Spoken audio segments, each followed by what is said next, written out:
इतनी निस्तब्धता पसरी हुई है। 10 दिनों से रिश्तेदारों और बच्चों के साथ कर्मकांडों से भरा रहा घर, अब सब चले गए तो यह घर बिल्कुल खाली लग रहा है।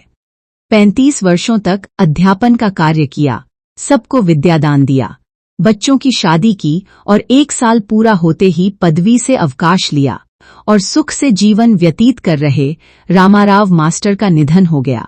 पत्नी पर्वतम्मा भीतर ही भीतर बहुत दुखी हैं। बच्चे रामाराव मास्टर द्वारा लिखी गई वसीयत को चुपचाप खुशी खुशी ले गए। अब बच गया लंका जैसा घर। पत्नी पर्वतम्मा अम्मा को पुकारने पर जवाब देने वाला कोई नहीं है। इस शेष जीवन को कैसे व्यतीत करूं?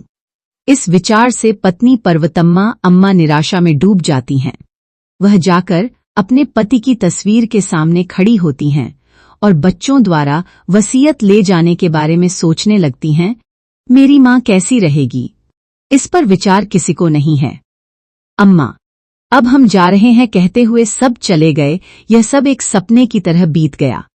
इसमें पति के लिए पत्नी, पत्नी के लिए पति, दोनों एक दूसरे का सहारा थे। जब वे इसको एक दुनिया से चले जाते हैं तो कौन सहारा होगा? यह सोचते हुए वह रोने लगती हैं। उसी क्षण अचानक एक पोस्ट आया। किसी ने यह पत्र लिखा है।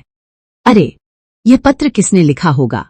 ऐसा सोचते हुए वह अपते को देखकर आश्चर्यचकित हो गईं। उन्होंने सोचा, रामाराव के नाम से किसी ने यह पत्र लिखा है, और कवर खोलकर पत्र पढ़ने लगीं। प्रिय पार्वती को, तुम बहुत आश्चर्य हो ना? मेरे जीवित रहने के दिनों में यह लिखा गया पत्र मेरे शिष्य वेणुगोपाल को दिया था और मैंने कहा कि इसे मेरे जाने के बाद पोस्ट करना। मुझे आश्चर्य है कि मेरे मन की बात मैंने जीकर भी नहीं कह पाया, या किसे मालूम मृत्यु कब किसे आती है। पति के चले जाने पर पत्नी के लिए इस दुनिया में जीना बहुत मुश्किल होता है। बच्चे चारों ओर हैं, पर तुम्हें मानसिक धैर्य चाहिए। आज के आधुनिक समय में बेटा बहू नौकरी करते हैं और उनकी गृहस्थी का भार सारा तुम्हारे सिर पर आ पड़ता है। इस उम्र में तुम्हारी देखभाल करना बहुत मुश्किल काम है। आर्थिक सहायता के लिए मेरे बैंक में जमा पैसे ले लो। यह मुश्किल है। पैसा बहुत बुरा है, अच्छे लोगों को भी माया में फंसा देता है। इस विषय पर आते हैं। मैंने बच्चों के नाम पर जो वसीयत लिखी थी उसे छोड़ दो। आखिरी वसीयत तुम्हारे नाम पर है। इससे वे संतुष्ट नहीं होंगे। ऐसा इसलिए लिखा क्योंकि मुझे उन पर विश्वास नहीं था। एक दिन मैं बैंक गया। अपने मित्र की पत्नी को देखकर मेरा मन व्याकुल हो गया। मेरी आखिरी वसीयत के अनुसार मेरी सारी संपत्ति तुम्हारे नाम पर है। वसीयत के कागज घर के मंदिर में महालक्ष्मी पीठम के नीचे रखा है ताकि किसी को कोई शक न हो। जब स्त्री के पास आर्थिक स्वतंत्रता होती है तो दुनिया उसके सामने झुकती है। आम लोगों के पढ़े लिखे अच्छे नौकरी करने वाले बच्चे होने पर भी देही कहने की आवश्यकता नहीं है। बैंक बैलेंस सब जॉइंट अकाउंट में ही है। एक बार जब मैं बैंक गया तो मेरा शिष्य राघव राव, जो वहां काम करता था, बैंक मैनेजर के रूप में हमारे गांव में बदल कर आया था। किसी भी काम के लिए तुम्हें स्वतंत्रता होगी। तुम्हारा मन दुखी न हो। खुशी से मैंने बनवाए हुए घर में ही रहो। मैं वसीयत को बच्चों के लिए नहीं छोड़ सकता था, पर इतनी देर तक मेरा सेवा करवाकर तुम्हें बेसहारा छोड़ना बहुत बड़ा पाप है। बुढ़ापे में बच्चों के साथ मित्रवत व्यवहार करना चाहिए। सारी बातें नहीं बतानी चाहिए। समय कैसा है, हमसे ज्यादा उन्हें प्राथमिकताएं बहुत हैं। पुरुष बच्चों को जवाब नहीं दे पाते, पत्नी को संतुष्ट नहीं कर पाते, दुविधा में रहते हैं। कई माता पिता वृद्धाश्रम की ओर देखते हैं और बेसहारा होकर जीवन गुजारते हैं। मैं सबसे बहुत भाग्यशाली हूँ। समय की परीक्षा के लिए हमें तैयार रहना चाहिए, बस। पर निराश मत होना। आगे पीछे क्या होता है वह तुम ही देखना। उसके बाद भगवान जो भी करेंगे वह देख लेना।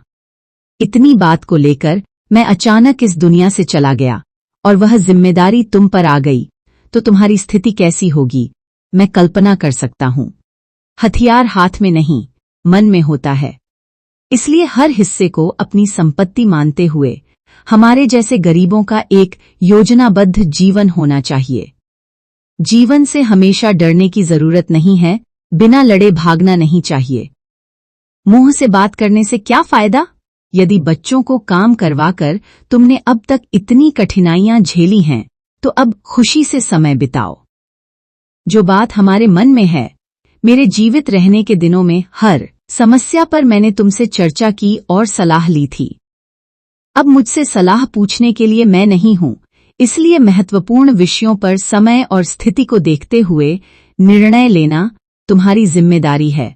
अब तुम्हारे समय गुजारने के लिए आस पास के बच्चों को बुलाकर मुफ्त में शिक्षा देना, यदि जरूरत हो तो गरीब बच्चों की स्कूल फीस भरना। इससे तुम्हें मानसिक संतुष्टि मिलेगी। मैं न रहूं, फिर भी तुम स्वतंत्र रूप से जी पाओ, तुम्हें आर्थिक स्वतंत्रता मिले। तुम्हारा पति पत्र पढ़कर कितना जिम्मेदार व्यक्ति है मेरा पति। ऐसा सोचते हुए रोज अपने पति से झगड़ने वाली पत्नी को इस पत्र को पढ़ने तक पता चला कि वह अपने मरने के बाद भी अपनी तरफ से पत्र द्वारा अपनी पत्नी के मन को दिलासा देकर गया है। अगर आपको पसंद आया हो तो लाइक करें, किसी और को शेयर करें। आगे और ऊपर आपके विचार कमेंट के रूप में दें और अच्छे वीडियोस के लिए हमारे चैनल को सब्सक्राइब करें। मिलते हैं अगले वीडियो में, तब तक के लिए धन्यवाद।